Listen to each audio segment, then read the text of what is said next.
В това видео ще покажем как да добавим сайта си в Google Webmaster Tools.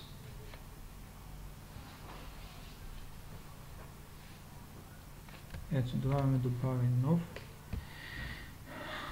и създаваме самия профил.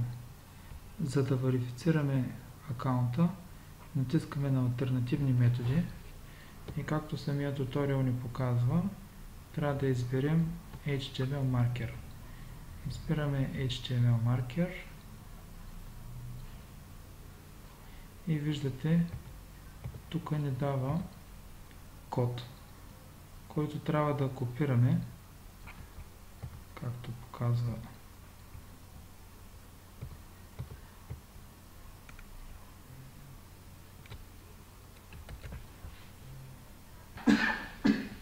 копираме кода, ето по този начин.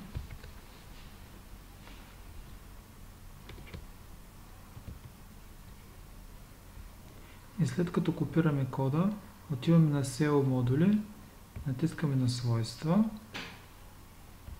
и тук поставяме кода, след което натискаме запазване и ето кодът вече е запазен. След като поставим вече кода, натискаме на потвърди и виждате, вече Webmaster Tools е потвърден.